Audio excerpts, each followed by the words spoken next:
these kids that are being bombarded with this, they're in their formative years. Their brains are in their formative years. And our studies are telling us that this actually changes the anatomy of their brains.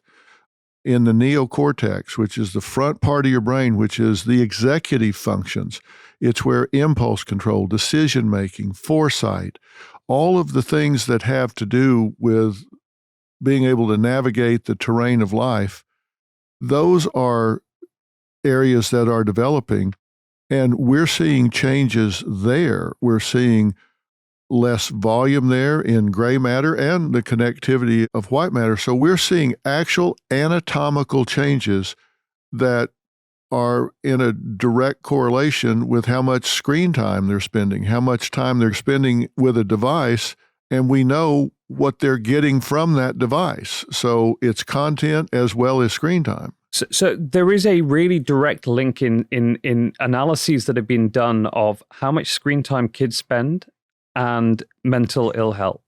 And there is a strong relationship between the two. And part of the reason for that is that the diet of information they're receiving online is really one-sided, and it's not curated. In fact, it's not curated by human beings with compassion and wisdom, kindness, a desire to make them full and decent human beings. It's being curated by algorithms, which are ruthless in their single-minded pursuit of only one thing, keeping them on the platform for as long as possible. Addiction. It's seeking to addict them as long as possible to maximize the revenue they can get out of them. And that is having a really severe effect on our kids. There's been a radical increase in the number of kids with mental ill health, with eating disorders, with self-harming. And we know, because you and I have talked to people who've lost their children as a result of these algorithms.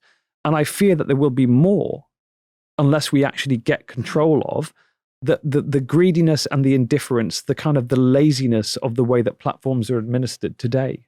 And what I was trying to say to the families today with the eating disorders is, don't let them off the hook by overreaching. Don't overreach and say, you've caused this, as opposed to contributed to it with negligence and all that. Having spent my life in the litigation arena, I don't want them to overreach and miss the target completely. Well, look, you and I aren't, we're not trial lawyers, and so we're not sitting there just thinking we've got to present one case. Actually, I think there's three sets of people that really need to help us to get to grips with this problem. One is parents, right? And there is this, you and I were talking about this earlier, that there is this generational gap in awareness of how social media works. So I'm in my mid-40s, I'm a young parent. I use Instagram, I use Twitter, I use Facebook, but I don't actually know anything about TikTok. It's my team that have taught me about it because they're all Gen Zers. Yeah. And we've been encouraging parents. We actually, off the back of the research that we did looking at eating disorders, I wrote a parent's guide with the father of a young girl who took her own life because of content on social media, a guy called Ian Russell. Which is on our website, counterhate.com/parents. And it actually goes through how to get that dialogue going, asking kids, what are you seeing online?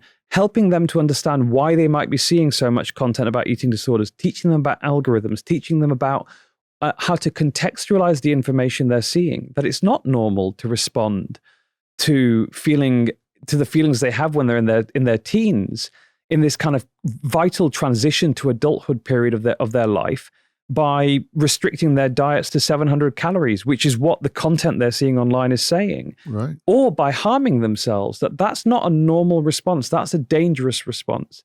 There's a second set of people that need to change, and that's the platforms. And we've seen them try so hard to deny initially, then deflect and say, well, it's someone else's problem, and then delay taking action.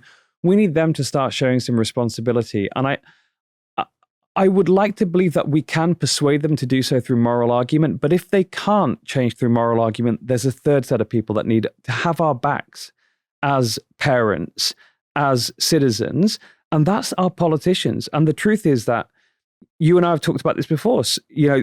The last time Congress legislated on regulating internet companies was 1996 in Section 230 of the Communications Decency Act. And it is about time that they legislated again. There was legislation just before Christmas, so in December, just before the holidays in December, that was bipartisan. Marsha Blackburn, the Republican, Richard Blumenthal, the Democrat. They had the Kids Online Safety Act was in Congress. It was signed off by the Senate committees. It didn't get pushed to a vote. And that was a real failure of leadership by Chuck Schumer and the Democrats in that instance. But we need Congress to actually move on this because there is clearly bipartisan concern. There is a massive demand from parents for action. The platforms aren't moving fast enough. It's about time they had our backs. If they look at the kind of data you're generating, it's so chilling that it brings about the urgency that says, look, we need to do something about this right now. 230 was, I think, designed to protect, but now it's created a wall that they're hiding behind. So that's why I thought what Matt was talking about earlier, and I was trying to point out, they're not trying to hold them responsible for third-party content. They're holding them responsible for what they're doing with that third-party content through these algorithms. And that's a different lawsuit.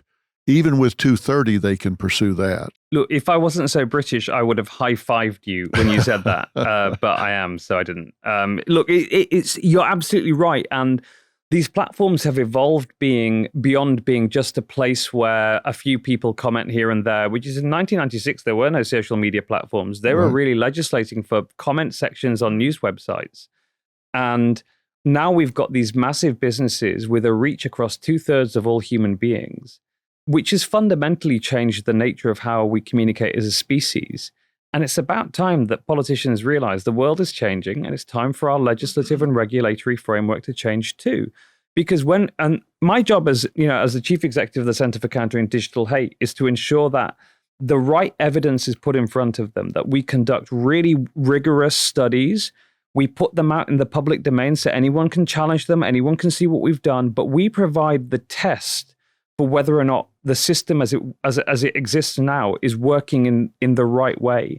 And across so many dimensions, whether it is disinformation, hate, or it is protecting our kids, the system is failing now. We need change, and we really can't wait too much longer. No, and you mentioned Ian, who is a wonderful guy and an articulate individual and obviously such a loving father. And if it can happen to someone that dialed in and tuned in, it can happen to anybody.